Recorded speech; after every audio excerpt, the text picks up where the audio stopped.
महाभारत तो आप जानते हो, और बलदेव जी भी का पाठ आपने देखा होगा। वो ऐसे महान व्यक्ति हमारे साथ में है, तो हमें किस बात की कमी है नहीं। और मदन लाल जी की मधुर भाषा भी आप लोग सभी जानते हैं। तो इसी के साथ मैं ज्यादा वक्त न लेते हुए मदन लाल जी को रिक्वेस्ट करता हूं कि वह बलदेव जी से शैक्षणिक बाबत चर्चा करें, और वहाँ का एजुकेशन और उनके मन में जो विचार है वह हमें उन्हीं से हमें रूबरू करे। यही रिक्वेस्ट के साथ मैं यही रुकता हूँ। जय हिंद दोस्तों, जय हिंद। बहुत बहुत आभार आदरणीय मनोज दादा। इस आभासी पटल के माध्यम से हमारे साथ जुड़े हुए तमाम प्रबुद्ध शिक्षक मित्रों, आप सभी का स्वागत है। बहुत ही महत्वपूर्ण आज का ये वेबिनार, जो हम तमाम शिक्षकों के लिए बेहद कारगर उपयोगी रहने वाला है। बहुत आभार, शुक्रिया मनोज चिंचोरे साहब। साथियों, आज का जो वेबिनार है, आभासी मंच पर हम सब साथी जुड़े हुए हैं। तमाम तरह के कार्यक्रम, अपनी संस्कृति से लेकर के, कलाओं से लेकर के, साहित्य से लेकर के, हम तमाम इस तरह के कार्यक्रम अपने इस मंच के माध्यम से करते आए हैं। और आज का जो हमारा ये कार्यक्रम है, ये वर्चुअल जो आभासी पटल पर हम सब लोग जुड़े हुए हैं, निश्चित रूप से सबसे उपयोगी कार्यक्रमों में से एक ये रहने वाला है, ऐसा मैं उम्मीद करता हूं। क्योंकि हमारे साथ इस देश की एक ऐसी महान विभूति जुड़ी हुई है, जिस पर बतौर शिक्षक देश के तमाम शिक्षकों को उन पर गर्व है। उन से आज हम सब बातचीत करेंगे और लाभान्वित होंगे। उन शख्सियत से हम जुड़ेंगे। गीता मैम, निश्चित रूप से जब हम बलदेव परी शब्द सुनते हैं, तो जितना उनके बारे में पढ़ा, सुना, देखा है, खुद में एक गौरव की अनुभूति होती है, गर्व महसूस होता है। क्योंकि हमारे देश में शिक्षा की क्रांति लाने में सबसे अहम भूमिका शिक्षकों की रही है।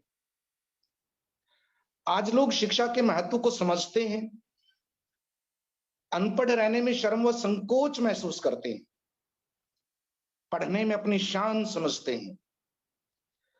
गरीब से गरीब परिवार के लोग भी आज पढ़ने के लिए विद्यालय जाने लगे हैं। कितना भी गरीब व्यक्ति हो, उसे मालूम है कि शिक्षा का महत्व क्या है, अपने बच्चों को वो विद्यालय में भेजता है। और यह शिक्षा के क्षेत्र में एक जबरदस्त क्रांति है, जिसे लाने में शिक्षकों की सबसे बड़ी भूमिका है। और ऐसे शिक्षकों की जो आज हमारे साथ हैं, ऐसे अध्यापक जो एक वर्ष में 2-2 राष्ट्रीय अवार्ड जो प्राप्त कर चुके हैं, और राष्ट्रीय अवार्ड तक पहुंचना अपने आप में एक बहुत संघर्ष से होकर गुजरना है। अपनी कर्तव्य परायणता को, अपनी कर्मठता को, अपनी सत्य निष्ठा को पूरी निष्ठा के साथ अंतर मन में तमाम चीजें वो धारण किए हुए जब ऐसा शिक्षक अपने सफर पर निकलता है, तो उस मुकाम तक वो अवश्य पहुंचता है। और ऐसे ही उस मुकाम तक पहुंचने वाले हमारे बीच में आदरणीय बलदेव परिसर का हम इस पटल पर, इस मंच पर हार्दिक अभिनंदन और स्वागत करते हैं। सीधे ही बिना किसी भूमिका के मैं आदरणीय बलदेव परिसर से मुखातिब होना चाहता हूं कि बलदेव सर, सबसे पहले हम ये जानना चाहते हैं कि बलदेव परी जी कहाँ किस वो क्या वो ग्रामीण क्षेत्र में या वो शहरी क्षेत्र में आपका जन्म कब और कहाँ हुआ और परिवार की किस तरह की स्थिति थी, हम थोड़ा सा सबसे पहले आपसे ये जानना चाहते हैं। आदरणीय बलदेव परिसर। Thank you sir. मुझे इस बालकृष्ण में जो शिक्षा विभाग में गौरव तो मिलता है, लेकिन जब शिक्षक को अपनी अंदर कुछ करने का इरादा लेकर निकले हुए, सबको जोड़े हुए मनोज दादा जो ये अभियान चला रहे हैं सभी राज्यों में, सभी जो टीचर्स कुछ करने वाले हैं, गिन गिन के चुन चुन के उसकी जो माला बना रहा है, और इस माला का एक मन का बनने के लिए मुझे मैं गौरवित समझ रहा हूँ। और यहाँ से कुछ ऐसे टीचर उठेंगे कि जो इस माला का चमकता हीरा बनेंगे और भारत के देश के अंदर वो भी चमकते एक टीचर्स बने।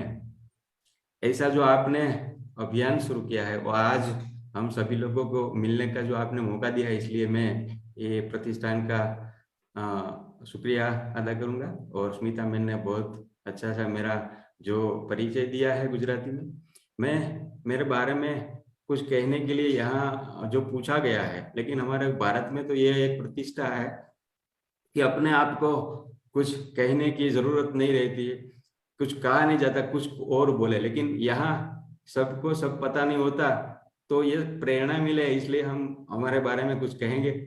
तो मेरा छोटा सा गांव है जिसका नाम गाभा बोलते हैं, जो डिस्ट्रिक्ट गिर में है, वहां पे जन्म हुआ था। और 10वीं तक जब हुआ तब मेरे घर के ऊपर बिल्कुल मैं बोलता हूँ कि बिल्कुल वहां पे कोई मकान में भी छत भी नहीं थी और पूरा संघर्ष था। छोटा था तब मेरे फादर बर्फ या गोला बनाने की रेकड़ी चला रहे थे और छोटी सी दुकान थी। मेरी मम्मी 3 किलोमीटर बर्फ की पूरी लाद लेकर घर पे आती थी। कितना ठंडा लगता है उसे ही पता। लेकिन मैं छोटा, मेरे रेकड़ी में छोड़कर मेरे फादर पूरे गांव में गोला बेच रहे थे। ऐसा गुजरान चल रहा था और संघर्ष में लाइफ थी। लेकिन पढ़ने में मैं ज्यादा ब्रिलियंट था, तो 1 थी 7 में पढ़ा। 7वीं में आया तो हमारे स्कूल में वहां पे कुछ शिक्षा में था नहीं, तो जो पास वाला गांव था गुसिया गांव, वहां पे पढ़ने के लिए 4 किलोमीटर चलने के लिए जाना पड़ता था। और 4 और 4 8 किलोमीटर, हम एकदम छोटा सा। तो वहाँ 9वीं तक पढ़ा और वहाँ मैं एक टीचर मिला, वहाँ से प्रेरणा मिली कि ये बढ़िया मैथ्स में टैलेंट है और साइंस का स्टूडेंट है। और साइंस का नाम पहली बार सुना था, क्योंकि गांव में अभी तक कोई एसएससी में पास भी नहीं हुआ था, पहले पास होने वाला था मैं। तो वो जो उन्होंने मुझे, मेरे भूपेंद्र सर, मैं आज याद करना चाहूंगा कि मैं उसके शरणों में वंदन करना चाहूंगा। वो आज हमारे बीच नहीं रहे, लेकिन मेरे में जो कोई शिक्षक है, आज हम किसी में बीज बोते हैं तो वो बड़ा वृक्ष बनेगा, वो हमारे ये भूपेंद्र जी ने कहा था। तो तब से मैं पढ़ने में तो ब्लिंड था, लेकिन एसएससी में मैं गोंडल गया और वहां से मेरा जो गांव में स्थिति थी, तो आज भी जो आजादी का इतना 75 ईयर्स आ रहे हैं, तब तक अभी भी बस नहीं जा रही है। ऐसी गांव की अभी भी स्थिति है। पैसों बहुत है, लेकिन यह जो रास्ता आकड़ पकड़ है। तो मेरा ये जो छोटा सा परिचय था। मैं पूरे बाद में मैं जूनागढ़ में आज तो हूँ। तो 1999 में 95 में मैंने 95 में बीएड पूरा किया। सब तक लगभग मैं मानता हूँ 5 साल में घर रहा, लेकिन हारा नहीं। और 99 में मुझे जो सरकारी नौकरी है वो मिली, वो भी पूरे संघर्ष के साथ मिली। तब से मैं लेकर 15-11 तक तो कुछ मेरा हुआ नहीं, कुछ वर्क काम तो बिल्कुल कर रहा था, लेकिन 2011 से मेरी क्रांति शुरू हुई। और तभी तक मैंने जो काम किया था डिजिटल वर्क नहीं था, 11 में डिजिटल किया। तो ये मेरा छोटा सा जो आप साहब ने पूछा वो परिचय था। आप आगे पूछिए, आपका सवाल बहुत होगा, तो मेरा तो बंद नहीं होगा वो काम सब कुछ। तो छोटा सा मैंने जो परिचय है वहां मेरी कॉलेज तक का दिया। निश्चित रूप से जो बड़े काम होते हैं वो मैंने सुना है बलदेव जी कि वो संघर्ष से निकलते हैं। बिल्कुल। आपने कहा कि आपने संघर्ष किया, और जो आपने अपने बारे में बताया कि किस तरह से आप 8 किलोमीटर पैदल चल करके और इस तरह यहाँ तक पहुंचे। इतिहास बड़े लोग नहीं लिखा करते, वो हम जैसे लोगों से ही वो शुरू होता है। और कहा है किसी ने कि कोई भी कोशिश कभी नाकाम यूं होती नहीं, मंजिलें ना भी मिले तो फासले घट जाएंगे। निश्चित रूप से आपका जो सफर है वो उदाहरणीय है। तो बलदेव जी, आप ये बताएं कि जैसे आपने 2011 में, आप कहते हैं कि ये जो क्रांति एक प्रकार से शुरू हुई, सबसे पहले जो आपने जो शिक्षण का जो काम रहा आपका, आपने क्या चीज नई अपनाई उस समय 2011 में कि भाई अलग और लोगों से, और जो, क्योंकि आप तो मैथ के रहे हैं और मैथमेटिक्स को बच्चे थोड़ा सा मुझ जैसे विद्यार्थी को तो डर सा रहता है कि मैथ बड़ा टिपिकल सा सब्जेक्ट है, उसको रोचक बनाने में आपकी किस तरह की गतिविधियां, कैसा आपका शिक्षण का हो रहा, जरा सा हमारे दर्शकों को आप इस विषय पर बताएं। बिल्कुल बिल्कुल सर, आपने बहुत अच्छा क्वेश्चन किया है। 2011 में जब मैं मेरी बरवाला माध्यमिक शाला में था, तो मैं जूनागढ़ से रोज 50 किलोमीटर जाता था, 50 किलोमीटर आता, 100 किलोमीटर का सफर तय करता था। और वहां पे जो मैंने एक प्रश्न मेरे दिमाग में आया कि एक हमारा स्टूडेंट था, बिल्कुल ब्रिलियंट था, लेकिन उसके पैसे की वजह से वो 11 साइंस में जो जाना था, तो मैंने वहां पे 20,000 फी देकर उनको मदद की, लेकिन वहां पे फी बहुत ज्यादा थी और 50,000 से ज्यादा कटवा भी दी, लेकिन उससे ज्यादा मैं नहीं कर सकता था कुछ। और वो बच्चे 11वीं तो अपने आप निकल गया, लेकिन 12वीं में अपने अभ्यास छोड़ दिया। तो मुझे अंदर से मैं खोखलापन महसूस कर रहा था कि ऐसे बच्चे टैलेंट है और ये पैसों की वजह से शिक्षा नहीं कर रहे हैं, तो उसके लिए मैं क्या कर सकता हूँ। तो तब मुझे आइडिया आया कि कुछ तो करना पड़ेगा। पूरा समुद्र जो खाराश से भरा हुआ है, तो मैं पूरा समुद्र को तो मीठा नहीं कर सकता, लेकिन मैं छोटा सा तो कुछ कर सकता हूँ, तालाब मीठा सा बना सकता हूँ। तो मैंने तब इंटरनेट का जमाना बहुत कम था, बफरिंग हो रहा था, तब मेरे पास N72 मोबाइल था।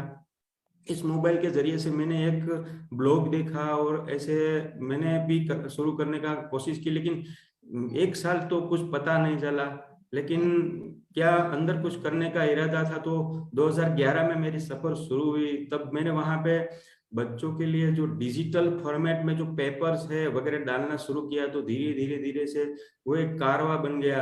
और 2014 तक धीरे धीरे जो मेरी वेबसाइट मैंने बनाई थी, तब नाम क्या रखना कुछ था नहीं, लेकिन मैंने तब सोचा, पूछा कई मित्रों को कि आप क्या बनाए, तो मेरी जो वेबसाइट का नाम है शिक्षणना प्रेरणा पुष्पो, गुजराती में जो है शिक्षणना प्रेरणा पुष्पो।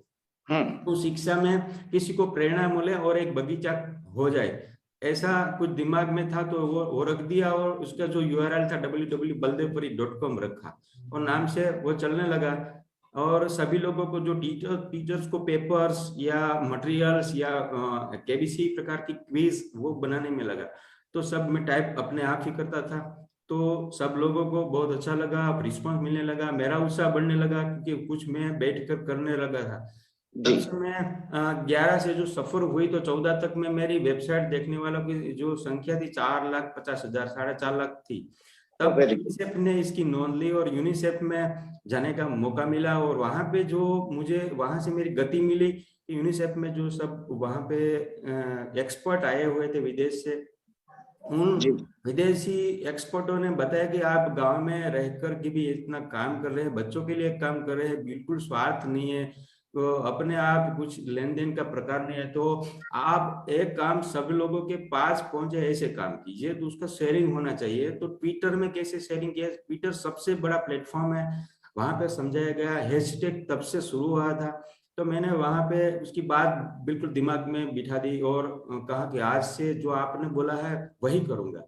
और मैंने तब से 14-15 कलाक को बैठने का शुरू कर दिया, और लगते लगते लगते 16 में तो वो एक कारवा बन गया 80-90 लाख जो मेरे वेब विजिटर्स बन गए, वेबसाइट में इतना हुआ, मोबाइल में भी इतना बड़ा काम होने लगा। मैंने लैपटॉप ले लिया और 2017 में 15-16 में राज्यपाल अवार्ड में पारितोषिक मिला। जो मैं आरपी का जो भी अंदाज था वो भी मुझे राज्य कक्षा में भी मेरी नोंद होने लगी मेरे काम से। लेकिन मैंने काम नहीं छोड़ा, सब कुछ छोड़ दिया। जो मैं दूसरा जो वांचन में भी मैं बहुत बड़ा वर्क करता हूँ। मेरी बीबी का गहना नहीं है, इतना बड़ा पुस्तक मेरे पास है मेरा खुद का, तो मैं पढ़ता रहता हूँ। तो इस तरीके से मेरे अलग करने का तरीका देखा। तो बाद में तो जो जियोजिब्रा है, मैं जियोजिब्रा के बारे में बताऊंगा, जो मैथ्स का ब्रह्मास्त्र है, जो इजी करता है मैथ्स को। और मैथ्स में जो हम साइंस में प्रयोग कर रहे हैं वो प्रयोग मैथ्स में हो रहा है। तो एक अलग सा मैथ्स को इजी बनाने के लिए जो प्रयोग था वो सबसे ज्यादा 450 से ज्यादा एप्लेट बनाए, जो अभी तक मैंने 40 एप्लेट मेरी वेबसाइट पे रखे हुए हैं। लेकिन हमारे यहाँ कमी यही है कि सब लोग जानते नहीं है। तो वो काम एक एप्लेट बना में कभी कभी तो 30-30 दिन भी लग जाते हैं, इतना बड़ा कोडिंग रहता है। तो जो इंजीनियर नहीं कर रहे हैं वो बैठ बैठ के सीख के मैंने वो किया और मुझे बहुत आनंद मिला। वो लेकर के मैं हमारे बच्चों को राज्य लेवल तक जो हमारे साइंस एग्जीबिशन रहता है, तो जियोजिब्रा के जरिए वहां पे पहुंचा। तो अलग से करने का जो तरीका हुआ उससे मुझे आनंद मिला और सभी टीचर्स को भी मिला। और आरपी ट्रेनिंग में भी मेरी नोंद होने लगी। अलग अलग जिले में भी एक्सपर्ट तरीके मुझे बुलाने लगा सब लोग, सब एडीआई है, हमारे डीओ है जो।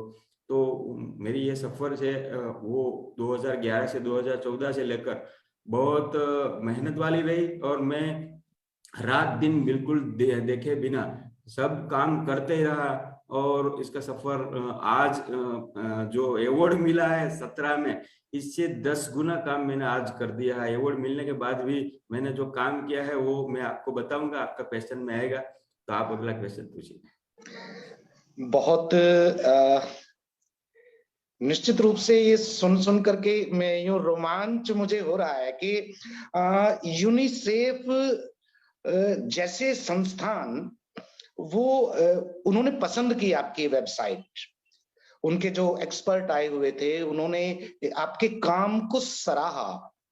और ये जो नई जो टेक्नोलॉजी का जो काम था, जो नई तकनीक थी, प्रौद्योगिकी आपने अपनाई, कि आपने पहले मोबाइल पे काम शुरू किया, फिर आपने लैपटॉप ले लिया, उसके बाद आप लगातार जो ये आपने जो काम किया है, ये भी हमारी शिक्षा के क्षेत्र में एक नई एक क्रांति है।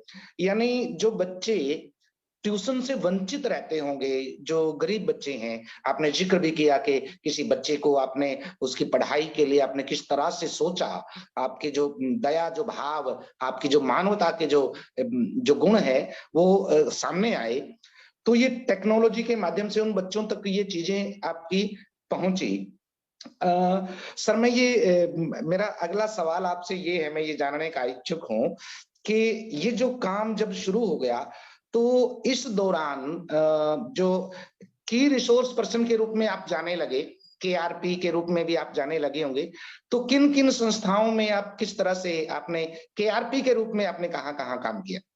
बिल्कुल, केआरपी के रूप में जो काम हमारे गुजरात में रहता है वो आपको बताऊं कि जो हमारा टीचर्स है, टीचर्स को ट्रेनिंग देते हैं आरपी, और आरपी को ट्रेनिंग देते हैं केआरपी हमारे गुजरात सरकार जब नया कोर्स आता है मैथ्स का और साइंस का, तब सब टीचर्स को ये जो नए कोर्स है उसको क्या फर्क आया है, इसको किस तरीके से पढ़ाया जाए, इसमें क्या नया आया है, उसको बेहतरीन पढ़ाने और उसके रिजल्ट मिलने के लिए जो एक्सपर्ट बनाते हैं उसको केआरपी, और इसके ऊपर एमआरपी भी मैंने काम किया। जो केआरपी को मैथ्स टीचर्स को आरपी ट्रेनिंग देते हैं, आरपी को केआरपी ट्रेनिंग देते हैं, और केआरपी को एमआरपी ट्रेनिंग देते हैं, और उसके ऊपर था मॉड्यूल लेखन, में सब में काम किया है। और हमारे जीसीआरटी रहता है गुजरात में, वहां से हमारे जो ट्रेनिंग सेंटर है तो वहां पे ट्रेनिंग दी जाती है हम सभी लोगों को, और पूरे गुजरात में इस ट्रेनिंग देने के लिए हमें जाना पड़ता है। तो हम केआरपी आरपी को ट्रेनिंग देते हैं, एमआरपी केआरपी को ट्रेनिंग देते हैं। तो मैं एमआरपी तरीके भी काम किया है और केआरपी तरीके राज्य लेवल पे मैंने काम किया है। तो सब राज्य के टीचर सब पहचानते हैं, क्योंकि सबको सब, और जहाँ पे आरपी की ट्रेनिंग रहती है तब भी वहाँ हाजिर रहते हैं। आरपी की जो ट्रेनिंग चलती है वहाँ पे टीचर्स को जो ट्रेनिंग देना है, तो वहाँ पे हमारे गुजरात में मेरे डिस्ट्रिक्ट में जो जूनागढ़ है, उसके बाद में हमारा पोरबंदर रहता है, और वेरावल गिर सोमनाथ रहता है, अमरेली रहता है। तो वो सब जगह पे मुझे बुलाया गया है, और सब जगह पे जो टीचर्स की ट्रेनिंग रहती है, तो मैं वहाँ पे जाके, मेरा जो मेस की बात है तो मैं वहाँ पे भी गया हुआ हूँ, और जी, कई स्कूलों में भी गया हूँ। तो राज्य लेवल से केआरपी और एमआरपी का काम रहता है सर। बहुत बढ़िया जी, बहुत बहुत अच्छा। सर ये जो मैथमेटिक्स की या साइंस की आप क्विज वगैरह का भी काम आप करते रहे हैं क्या? हाँ जी, मैंने मैथ्स की जो केबीसी प्रकार की क्विज है जी, वो बनाई। और जब केवल मैं माध्यमिक में टीचर था, 9th-10th को पढ़ा रहा था, तब तो 8, 9, 10 था। जब मैंने केवल 8, 9, 10 के लिए नहीं काम किया, मैंने प्राइमरी में भी गया। वहां पे मैंने 6 से शुरू किया, 5th से शुरू किया, और सभी सब्जेक्ट लिया, मैथ्स ही नहीं लिया, जी, सब सब्जेक्ट लिया, सब सब्जेक्ट की एमसीक्यू क्विज बनाई। तब हमारे यहाँ गुजरात में क्या चल रहा था कि मैथ्स में और साइंस में जो एमसीक्यू है, 50 गुण के एमसीक्यू रहते थे, हमारी पेपर स्टाइल यही रहती थी, और 50 गुण के और उसको लिखना पड़ता है। तो 50 मार्क का एमसीक्यू स्कोरिंग रेट और रिजल्ट लाने के लिए बहुत मायने रखता था। तो मैंने वो सब एमसीक्यू केबीसी प्रकार बनाए, और सब बच्चे खेलने लगे, और स्कूलों में भी खेलने लगे।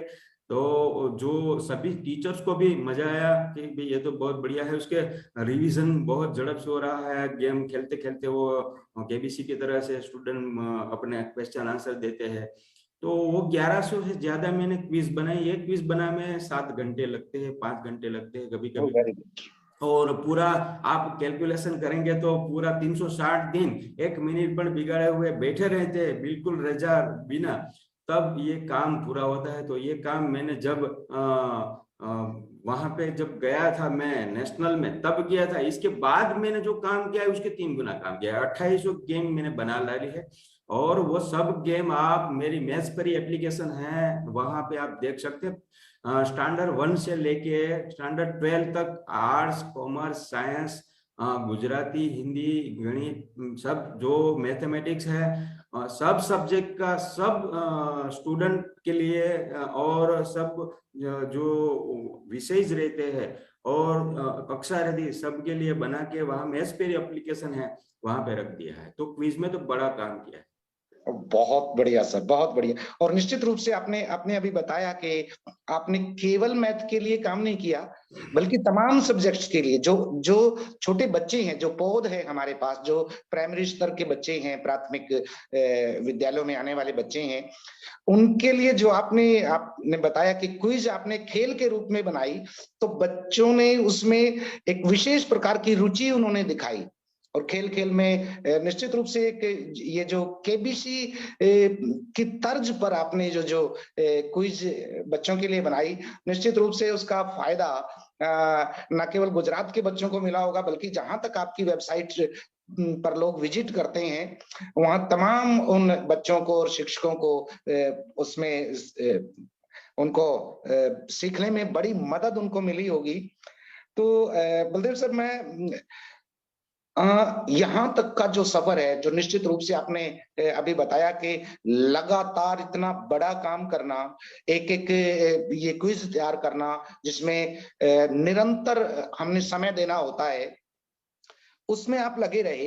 तो कभी पहला जो पुरस्कार आपको मिला राज्य की तरफ से, गुजरात की तरफ से या कहीं, वो कब मिला सर? हाँ, वो 2015-16 में मिला मुझे। और तब मैंने ये काम, क्विज का काम कर लिया था, और जो आरपी के आरपी का भी काम कर लिया था। जी, 2015-16 में मुझे बेस्ट टीचर गुजरात का अवार्ड मिला। मैंने पहली बार, मैं तो अवार्ड में मान नहीं रहा था, लेकिन मेरा जो एक मित्र है उसको अवार्ड मिला था। वो मेरे घर पे आया और सब कुछ देखा, उसको प्रॉब्लम था तो मेरे घर पे आया, रुका, तो सब देखा कि ये तो मेरे से बढ़िया काम दे रहा है, तो तुम ये काम करो भाई, मैं मुझे अवार्ड के लिए काम नहीं कर रहा हूँ, तो मुझे मजा आ रही है, आनंद मिल रहा है, निजानंद मिल रहा है, तो मैं कर रहा हूँ। तो उन्होंने कहा कि नहीं, मैं तेरी फाइल बनाऊंगा। उन्होंने फाइल बनाई और वहां पे वो भेज दी। तो वो भी उसकी बदौलत मिला हुआ है। तो मैं आज तेरे ऐसे कि मैं प्रणाम करता हूँ कि उसकी वजह से मुझे ये राज्य का अवार्ड मिला। ये तो बड़ी अच्छी बात है सर कि आप निश्चित रूप से, वैसे तो आपके ये काम है, आपका जो संघर्ष है, आपकी जो कर्मठता है, उसका नतीजा है ये अवार्ड। लेकिन आपकी विनम्रता देखिए कि आप उनको याद कर रहे हैं कि उन्होंने आपकी फाइल को तैयार किया और आप एक श्रेय दे रहे हैं। निश्चित रूप से ये आपकी उदारता और आपका बड़प्पन है सर। बलदेव सर, मैं अगली कड़ी में ये जानना चाह रहा हूं कि आईसीटी के क्षेत्र में आपने एक बड़ा काम किया, एक शिक्षक होते हुए आईसीटी में यहां तक आप पहुंचे। ये तो हमारे लिए, हम सब शिक्षकों के लिए एक गौरव की बात है ही। इसके अलावा भी आपने विभिन्न प्रकार के कुछ सामाजिक कुछ संगठनों से भी आप जुड़े होंगे। उनके विषय में आप जरा बताएं कि बालिका शिक्षा के लिए या नारी शिक्षा पर या पर्यावरण पर आपकी जो सामाजिक जो गतिविधियां रही हैं वो इसके साथ साथ किस तरह की रही हैं? बिल्कुल।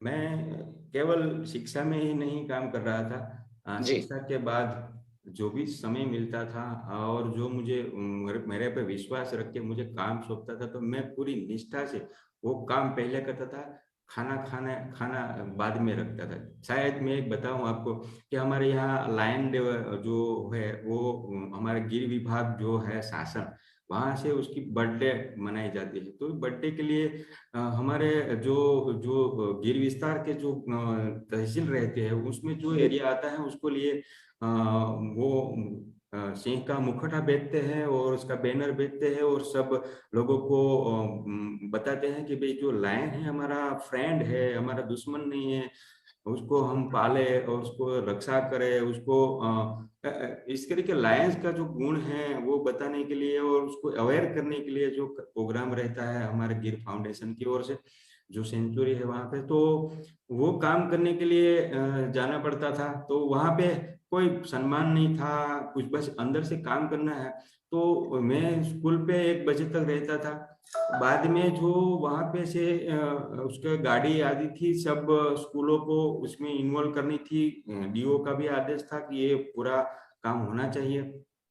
तो राज्य सरकार से भी ये बात थी। तो 1 बजे से जो उसकी गाड़ी आती थी, तो 100 से ज्यादा स्कूलों को फोन करके उसका मटेरियल ले जाने के लिए कि हम सबको अवेयर करते हैं। 4 बज जाते थे, 4 बजे से मैं निकलता तो मैं जूनागढ़ पहुंचता तो 5-6 बज जाते। तो खाना भी नहीं खाया होता। सुबह 5 बजे से मैं निकला हुआ हूँ और शाम 5 बजे घर पहुंचता हूँ। तो ये 12 घंटे का काम, कुछ लेना देना नहीं है, कुछ मिलने वाला नहीं है। इस तरीके से मेरे पे विश्वास किया तो मैं करूंगा। बस ऐसे कहीं जो हमारे यहाँ पे गुजरात में नारी सुरक्षा वर्क चल रहा है और जो गुजरात सरकार के जरिए से एम्पावरमेंट और नारी सशक्तिकरण का कार्यक्रम रहता है, वहां पे भी मैं मुख्य वक्ता के बोझ में और मोटिवेशनल बोझ में मैं टेक्नोलॉजी का यूज किस तरीके से नारी सुरक्षा के लिए किया जाता है वो बताने के लिए।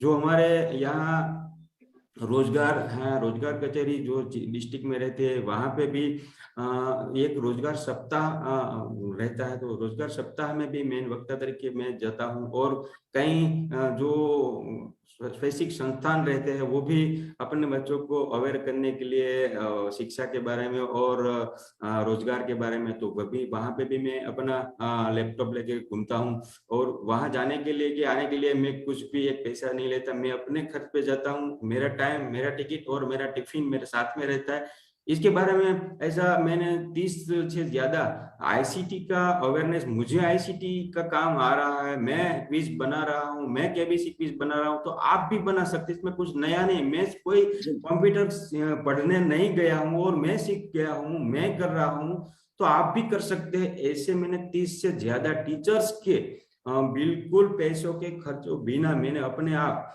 जो जिसको सीखना है वो इतवार को दिन, रविवार को दिन, रजा के दिन आए, अपना टिफिन लेके आए, तो उसमें हमको ना कहनी पड़ती थी। और इसे 30 से ज्यादा इतने वर्कशॉप जो टीचर्स के लिए किए, जो प्राणियों के लिए जो हमारे यहाँ चल रहा है, जो पानी रक्षा के लिए एक अभियान चल रहा है, तो वहां भी काम करूँ। कई संस्थान, मुझे याद नहीं मैं कहाँ कहाँ तक काम कर रहा हूँ। तो जो समय मिलता है, क्योंकि पूरा काम तो नहीं करना पड़ता है वहां पे, जब वो लोग अपना कार्यक्रम बनाते हैं तब तब वहां पे हमें हाजिर रहना है, तो मैं तब हाजिर रह जाता हूँ और काम पूरी निष्ठा से पहले नंबर पे काम करता हूँ। बहुत बढ़िया सर, बहुत बढ़िया। निश्चित रूप से ये एक बड़ी बात है कि आप केवल कर ही नहीं रहे, आप सिखा भी रहे हैं। हम जैसे शिक्षकों को एक प्रेरणा यूं मिलती है कि बलदेव सर से अगर हम कुछ सीखना चाहते हैं कि ऐसे क्विज बनानी है या वो करना है, वो हम आपके माध्यम से सीख रहे हैं ये। और आपने सर बताया कि कई बार तो वक्त पर खाना भी नहीं मिल पाता था कि आप काम में इतने व्यस्त रहते थे। सर आपका खाना बेशक छूट गया हो, लेकिन दुनिया के कितने सारे लोग हमारे देश के जो आपको सुन रहे होते हैं, आपको देख रहे होते हैं, उन कितने लोगों की रोजी रोटी बन गई होगी, कितने विद्यार्थियों का भविष्य बन गया होगा। ये आप में एक बड़ी बात है सर, इसके लिए आपको बहुत बहुत साधुवाद मैं देना चाहता हूँ। मैं एक बात तो बताना चाहूंगा आपको, यहाँ पे आप रोजी रोटी की बात बताई तो एक मेरे दिमाग में बात आई थी, जो एक प्रसंग बन गया था। मैंने जो क्विज बनाई थी, तो वह जो हमारे अहमदाबाद सिटी बहुत बड़ा है, वहां से कोई ऐसा बुक स्टोर वाले थे, तो वो सीडी बनाकर बेच रहे थे। तो मुझे मालूम नहीं था कि कौन क्या कर रहा था। तो एक वकील साहब ने मेरे को कॉल किया कि भाई मेरे बच्चे ने आपके एसएससी की क्विज का यूज किया और अच्छे मार्क लाए, आप 11-12 की ऐसी क्विज मुझे भेजिए, सीडी मुझे चाहिए। तो मैंने बताया कि मैं ऐसी कोई सीडी नहीं बनाता, मेरी वेबसाइट पे सब जो बनाया है वो एसएससी तक का मैंने तब बनाया था, तो वो मैंने रखा 11-12 के लिए अब बनाऊंगा।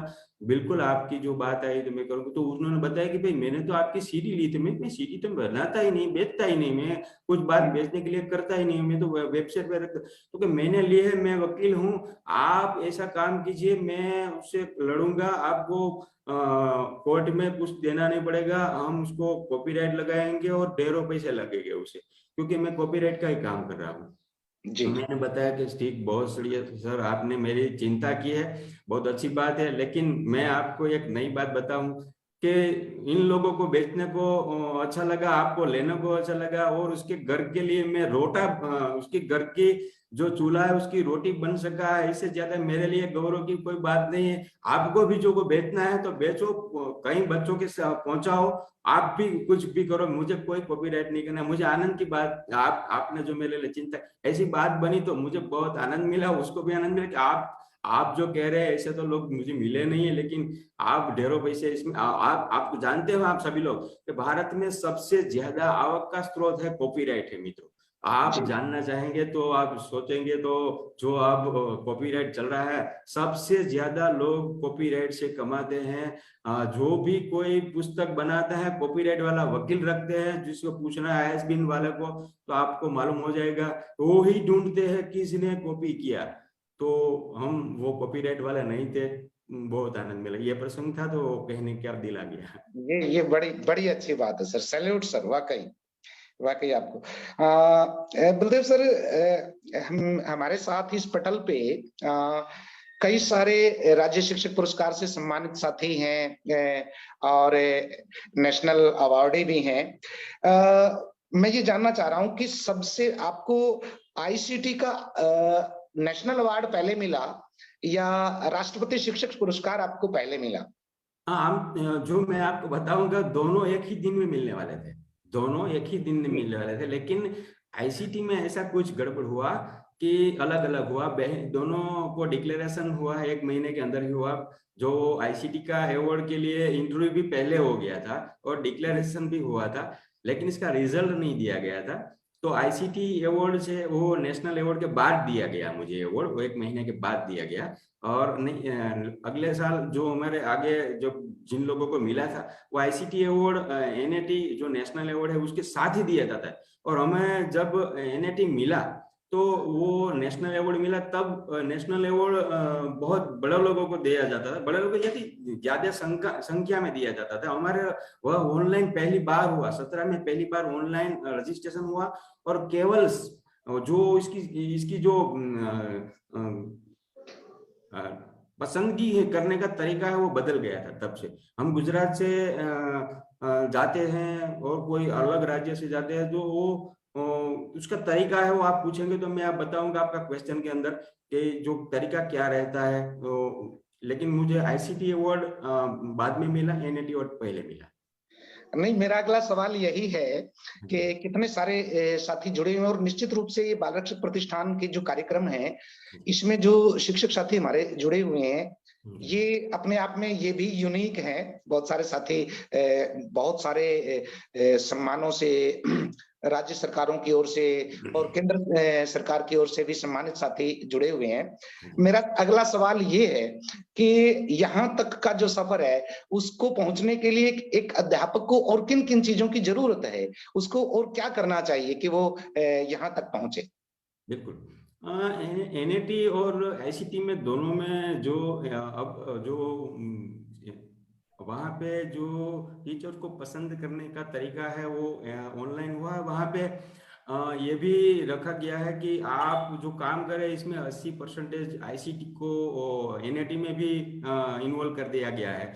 और वहाँ पे टीचर्स अपने आप काम कर रहे हैं, इसका रिजल्ट क्या मिल रहा है, उसका रिजल्ट या बच्चों में रिजल्ट क्या मिला है, बच्चों में जो रिजल्ट मिलता है और आपने नेशनल लेवल पे क्या काम किया है। और आपने 20 मार्क का तो ये रहता है कि आप पहला विभाग वहां रहता है 20 मार्क का। आप एनएटी की साइड पे जाएंगे तो पूरा ब्यौरा वहां पे लिखा हुआ है, वो उसको वीडियो भी बना के रखा है।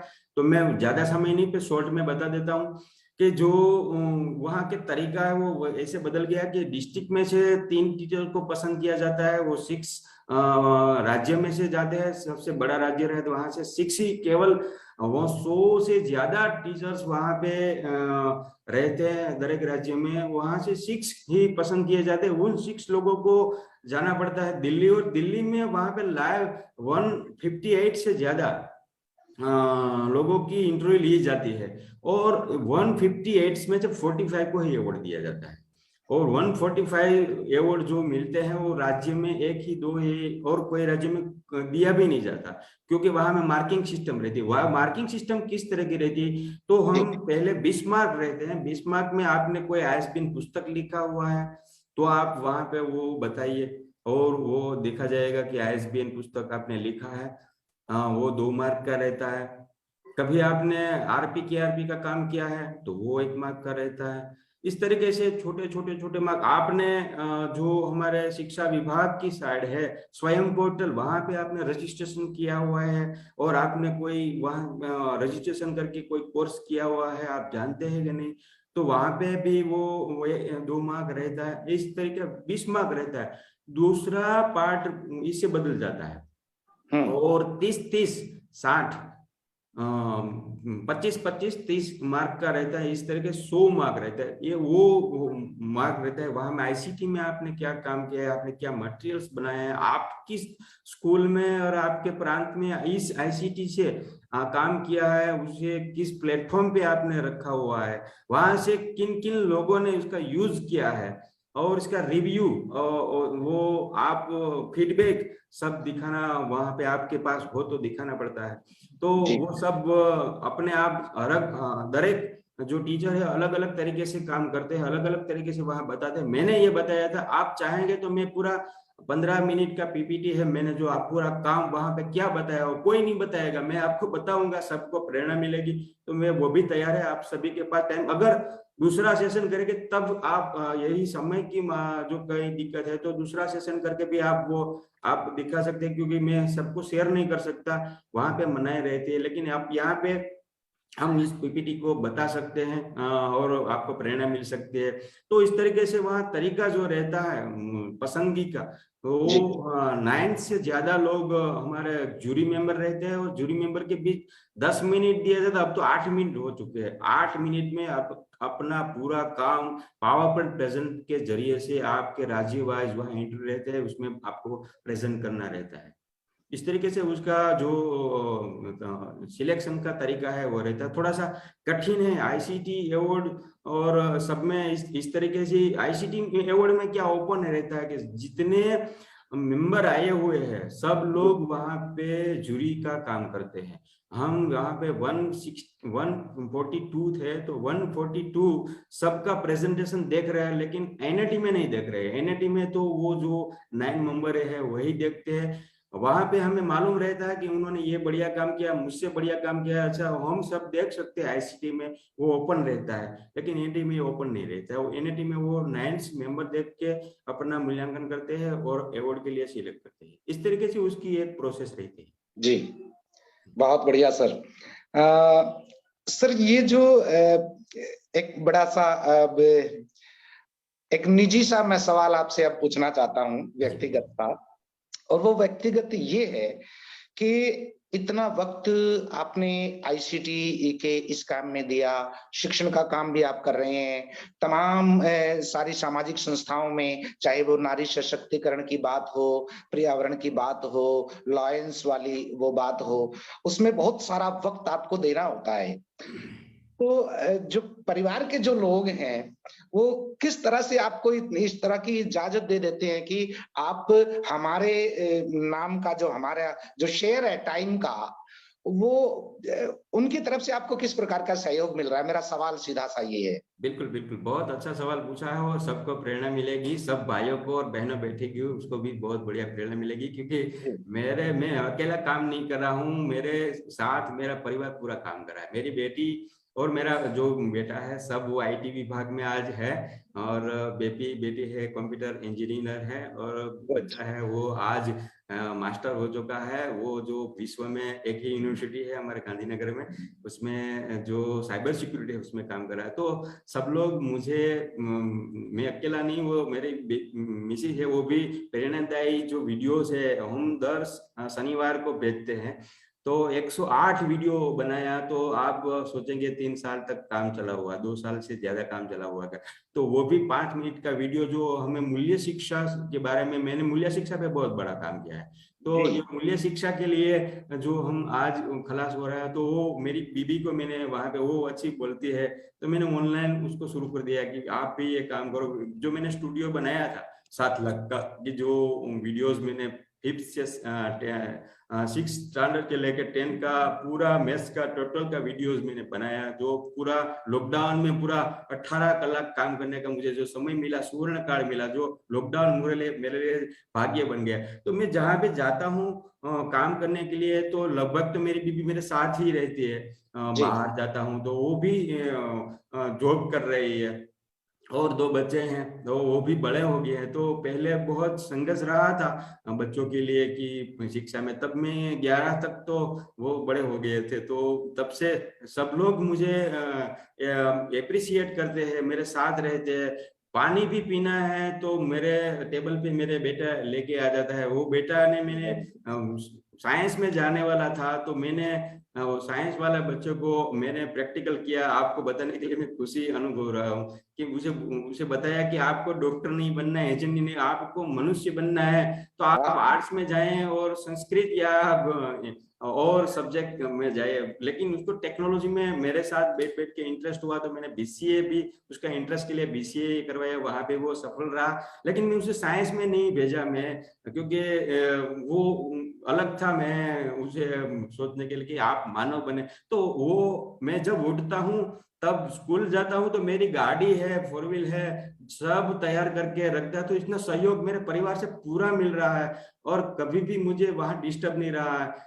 मैं उन लोगों को मदद करने के लिए कभी भी, एक 7 साल के बाद मैं उसको कच्छ भुज में, अब लॉकडाउन के समय में उसके लेके गया था, लेकिन 7 साल तक तो मैं घर से बाहर निकला ही नहीं, ऐसा बोलो। जो फैमिली में जो वर्क रहता है, प्रसंग रहते हैं, तो मेरा जो आरपी केआरपी में जाना रहता है, तो मेरी मिसेज अपने आप निकल जाती है, वो अपना सामाजिक काम करके, और सबको बोलते हैं वो आप इंटरव्यू में है, आप बाहर गए हैं, सेमिनार है, वो कह देते हैं, और सब लोग भी समझ जाते हैं। तो उसके तरीके पूरा सहकार मेरे फैमिली से मिला है, इसलिए ये काम कर रहा हूँ। पूरा सहयोग उन लोगों ने दिया है, जो आज मैं कुछ भी हूँ तो उनकी वजह से। क्या बात है सर। आज ये साबित भी हो गया साक्षात आपके समक्ष बैठे हुए कि हर सफल आदमी के पीछे एक औरत का हाथ होता है, और निश्चित रूप से आपकी अर्धांगिनी को भी हम प्रणाम करना चाहते हैं कि हमारे लिए उन्होंने आपको इतना वक्त दिया, इतना सहयोग दिया।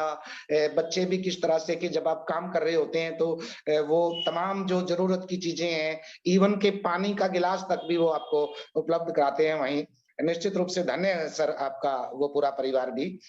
और भारतीय जीवन में शिक्षा का स्थान जीवन मूल्यों की समाहिका शक्ति के रूप में सदैव से रहा है। और कितनी बड़ी बात आपने कही कि अपने परिवार के बच्चे को ये कहा कि आपको डॉक्टर नहीं, आपको मनुष्य बनना है। अपने आप में एक बहुत ऊंची सोच है सर, ये सैल्यूट आपको। सर मेरा अगला सवाल आपसे ये है कि जब आपको राष्ट्रीय शिक्षक सम्मान के लिए आपका नाम जो चयनित हुआ, जो चुना गया, कैसा फील हुआ आपको? सर शिक्षक के जीवन में राष्ट्रपति अवार्ड मिले तो इसके जीवन से उससे ज्यादा कोई खुशी का माहौल नहीं रहता है। वो माहौल बहुत बढ़िया। जो राज्य अवार्ड यहाँ पे है उसको भी मालूम होगा कि जो टीचर्स का राज्य अवार्ड मिला है तो उसको जो खुशी मिले, तो नेशनल अवार्ड में वो भी इतनी कठिन जो अब सिलेक्शन हो रहा है, तब मुझे अवार्ड मिला तो वो तो खुशी बहुत अलग ही थी।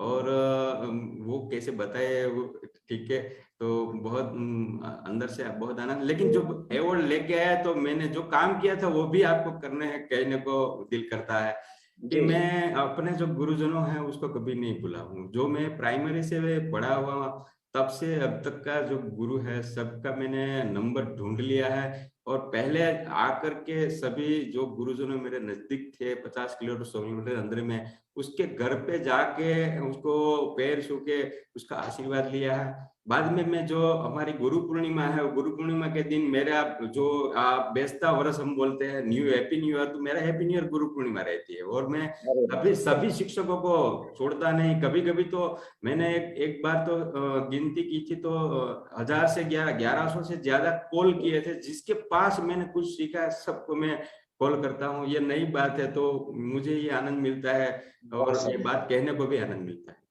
बहुत बढ़िया सर, बहुत बढ़िया। निश्चित रूप से कितनी बड़ी बात है कि आपने जिनसे भी कुछ भी सीखा है, तमाम 1100 कॉल करना और उनका आभार प्रकट करना कि आपसे मैंने ये सीखा है।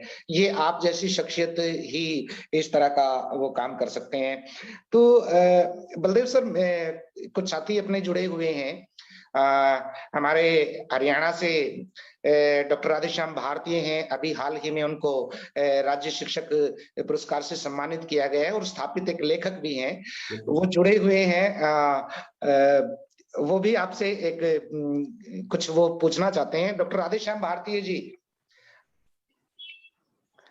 डॉक्टर भारतीय, आप बलदेव सर से कुछ जी। बलदेव सर, सर्वप्रथम तो आपको नमस्कार। नमस्कार। और ये साक्षात्कार में सुन रहा हूँ, मुझे तो ऐसे लग रहा है जैसे हमारे सामने ज्ञान कोश खुला बैठा है और आपकी प्रत्येक बात, उनमें आपकी कर्तव्य निष्ठा पूरी तरह से झलक रही है। तो मैं सर आपसे बस यही प्रश्न करना चाहूंगा कि आप हमें हमारा मार्गदर्शन करें कि हम भी आपकी राह पर चलें और हमें इसके लिए क्या करना चाहिए। और क्योंकि हम हिंदी अध्यापक हैं तो आप सभी सब्जेक्टों में आपकी पकड़ है, तो हमारा मार्गदर्शन करें कि हम बच्चों के बीच जाकर ऐसी कौन सी शैली अपनाएं ताकि हम अपने विषय को और सरलीकरण ढंग से उनके सामने प्रस्तुत कर सके और बच्चे अधिक से अधिक ज्ञान अर्जित कर सके। सर आपसे ये प्रार्थना हमारी। बिल्कुल सर, आपने बहुत अच्छा प्रश्न किया है। मैं एक छोटा सा बात करना चाहूंगा। मुझे कई लोगों ने पूछा कि इतना आप सफल हो रहे हैं तो सफलता आपके दिमाग में उसकी व्याख्या क्या है? तो मैंने बोला सफलता की कोई की नहीं है, बस अब हद से ज्यादा मेहनत की जरूरत है। मेहनत करो और सफलता पाओ। सफलता के लिए कोई इसकी व्याख्या नहीं, बस बैठे रहो, अपना जो श्रेष्ठ है वो श्रेष्ठ करने लगो कोई कुछ भी कहे हमको, हम ऐसे काम करने लगे तो आपने सोचा होगा पागल समझेगी हम लोगों को, लेकिन जब जब जिन्होंने काम किया है ना सबको पागल ही समझे, वो पागल ही कुछ कर सकता है, हम पागल बन जाए वो काम करे। लेकिन एक बात ये भी कहना चाहूंगा कि गुलाब के जो एक बगीचा है इसमें एक पीला गुलाब था, तो सब लोग पीला गुलाब के सामने देख नहीं रहे, तो पीला गुलाब ने कहा कि ये सब ये गुलाब के सामने देख रहे हैं, मेरे सामने नहीं देख रहा। तो पीला गुलाब ने क्या करा, वो अपने गुलाबी बनने का कोशिश की। कभी भी किसी की जैसे बनने की कोशिश मत करना, प्रेरणा लेना, अपना आप श्रेष्ठ है वो श्रेष्ठ करेंगे, बिल्कुल सफलता मिलेगी, बिल्कुल सफलता मिलेगी। मैं यही कहूंगा आपके पास जो श्रेष्ठतम है उसको इनोवेटिव बनाए। मैंने क्विज को इनोवेटिव बनाई, इनोवेटिव में अभी मैं एक ऐसी क्विज कर रहा हूँ जो आपको मैंने जब दादाजी के साथ और लाइव सेशन लिया था तब सेशन में यही सिखाया था कि मैं आपको क्विज का क्वेश्चन दूं, पूरे भारत में नहीं विश्व के कहीं भी छेड़े में जाके वो खेल सकता है। जब आपको क्वेश्चन दूं वो क्वेश्चन लाइव आपके मोबाइल में खुलता है और 500 से ज्यादा लोग फ्री में खेल सकते हैं। तो वो क्विजिज में होता है, क्विजिज में वो क्वेश्चन जाए उसके पास, वो खेले और उसका आंसर मिले, उसको मालूम हो जाए कि मेरा आंसर सही या गलत, वो भी मालूम हो जाए। 20 से 15 क्वेश्चन ही रखना चाहिए क्योंकि उसकी लिमिटेशन रहती है। हम शिक्षा में यही है कि हमारा 35 मिनट का जो हमारा तास रहता है वो मनोवैज्ञानिक है हमारा। इस तरह के क्विज में 15 से 20 क्वेश्चन ले और एक क्वेश्चन वो खेले और 15 क्वेश्चन पूरे होने के बाद 1 2 3 कौन आए हैं स्पीड में, किसने जवाब दिया है, कितने जवाब दिए, कितने सही जवाब दिए, ऑल ओवर रिजल्ट क्या है, सबकी एक्सेल शीट पे आपके साथ रहती है। कोई भी सरकारी अधिकारी आकर पूछेगा तो उसको देखने का समय नहीं मिलेगा, इतना बड़ा काम क्यों कैसे देखेगा, उसके पास आंखों ही नहीं है कि वो देख सके, वो भी आपके पास रहता है। वो मैंने 500 से ज्यादा वैसी क्विज ऑनलाइन क्विजेज में बनाई है, 2800 से ज्यादा क्विज नई बनाई, 1100 क्विज जो केबीसी वाली थी। तो आप वो काम कर सकते हैं। कहीं मैंने तो अभी तो ये भी काम किया कि क्विजेस खेलने के बाद कुछ सर्टिफिकेट मिला, जो इसमें मुझे साहब का सहकार मिला, आज सामने है या नहीं, लेकिन बिल्कुल नरेश जी का मुझे सहकार मिला। उन्होंने बताया कि सर्टिफिकेट कैसे बनाया जाता है, तो वो भी मेरा एक ई गुरु है नरेश जी भी, और ICT और उसे भी मिलना चाहिए, ऐसा मैं मानता हूं कि वो भी कुछ काम कर रहे हैं। तो आज नरेश जी को भी मैं वंदन कर रहा हूँ। तो मैं तब से तो कितनी क्विज मैंने खिला दी है। तो अपने आप क्लास में कुछ नया करने का आप तरीका अपने सब्जेक्ट में करेंगे या नया तरीका क्या क्या रहता है वो अपने बच्चे के पास। हमारे यहाँ जो गांव के स्टूडेंट रहते तो बिल्कुल पढ़ते नहीं, तो इसका इंटरेस्ट बढ़ाने के लिए मैं क्या करता हूँ, तो शनिवार को सबको मोबाइल लेके आना है। शनिवार को जो बच्चे नहा कर आएंगे उसको कंप्यूटर पर बिठाएंगे, तो वो नहाते भी नहीं है, वो काम कर रहा है, 2 काम चल रहा है। तो इसके क्या कर रहे हैं सभी सिटी वाले बच्चों को, ऐसा करने की जरूरत नहीं है। तो काम का तरीका अलग अलग रहता है, वो बेस्ट है वो आप करें। जब भी जरूरत पड़े, जब भी आप क्विज़ सीखना चाहेंगे, नरेश जी मुझे कहेंगे और दादा कहेंगे, मैं आप सभी को सिखाने के हर रोज तैयार ही हूँ, क्योंकि मेरा काम ही यही है। बहुत बढ़िया सर, बहुत बढ़िया। सर इससे पूर्व के इस कार्यक्रम का हम समापन की ओर ले जाएं। मेरा लगभग अंतिम सा सवाल आपसे ये है कि वैसे तो आपने बता दिया है अपने वक्तव्य में कि जब आपको राष्ट्रीय शिक्षक पुरस्कार मिला था उसके बाद से अब तक आपने जितना काम शुरुआत से लेकर के वहां तक किया था उससे कई गुना काम आप कर चुके हैं। निश्चित रूप से आप लगे हुए हैं, और भविष्य की आपकी क्या योजनाएं हैं? कोई सपना तो नहीं है, काम करना है। काम इतना करना है कि जो ट्यूशन है चल रहा है, ट्यूशन की जरूरत ना पड़े, ट्यूशन मुक्त गुजरात हो, ऐसा मेरा सपना था और मैं कर रहा हूँ। उसमें सरकार और कुदरत भी जो मैं कहूंगा कि अब्दुल कलाम जी का एक वाक्य था कि जो आप सपने देखते हैं, जो आप मेहनत करते हैं, आकाश की ओर देखे, पूरा ब्रह्मांड आपका काम के लिए, आपका कार्य के लिए साजिश बनाता है। वो अब्दुल कलाम ने किया है। वो आप बस आप ब्रह्मांड में की ओर देख के आपका स्वप्न और आपकी मेहनत करते रहो, पूरा ब्रह्मांड आपको सहकार देने के लिए तैयार है। किसी के जो रहता है कि ये नहीं कर सकेगा, वो क्या होगा, कुछ नहीं सुनना है, बस हम काम करते चले जाए, काम करते चला जाए, अपने आप सब है तो आ जाएंगे। आप आज आपसे जुड़े हुए तो कैसे जुड़े, तो ये काम किया है इसलिए आप हरियाणा तक हम जुड़ चुके हैं और दादा से मिल सकते हैं, स्मिता बेन से मिल सकते हैं, सभी लोगों को कैसे मिल सकते हैं। आप मुझे पहचानते, मैं आपको पहचानता हूँ, वही है आपकी काम की पहचान। निश्चित रूप से सर, और वैसे भी गुजरात से तो कुछ विशेष लगाव यूं भी हो गया है कि गुजरात के जो शिक्षक हमारे साथ जुड़े हुए हैं, स्मिता राणा मैम है, निकिता जी के नवाचार मैंने बहुत सारे देखे हैं, इन पे बहुत बढ़िया वो लोग काम कर रहे हैं, धर्मेश जी हैं, और कुछ शिक्षक तो हमारे ऐसे हैं कि जो लगातार अपने घर में इनोवेटिव टीचिंग के लिए घर में काम करते हैं, कैंची रखते हैं, कागज रखते हैं, बहुत सारी चीजें। छत्तीसगढ़ से मैं एक दीपिका श्रीवास्तव मैम है, वो लगातार वो लगे हुए हैं, उन्होंने बहुत सारी चीजें ऐसी दिखाई कि वो क्लास में घर से तैयार करके लेके जाते हैं और बच्चे रुचि से उन खिलौनों के साथ खेल खेल में जो शिक्षा जो ग्रहण कर रहे हैं, वो निश्चित रूप से काबिले तारीफ है। हरिदास शर्मा जी हमारे नेशनल अवार्डी हैं, अभी पिछले वर्ष ही उनको राष्ट्रीय शिक्षक पुरस्कार मिला है। उनके अनुभव भी हम साथियों को प्राप्त हुए, और आज आप जैसी जो महान विभूति जुड़ी है, निश्चित रूप से जो यूनिसेफ से और तमाम जो आपकी जो वेबसाइट है, उसको करोड़ों लोग जब कोई विजिट करते हैं उस पर, तो ये सीना चौड़ा हो जाता कि हाँ, मैं भी एक शिक्षक हूं और आज मैं बलदेव परीख जी के साथ बैठा हूं, उनको मैं सुन रहा हूं। वास्तव में सर आप एक महान आपने काम किया है।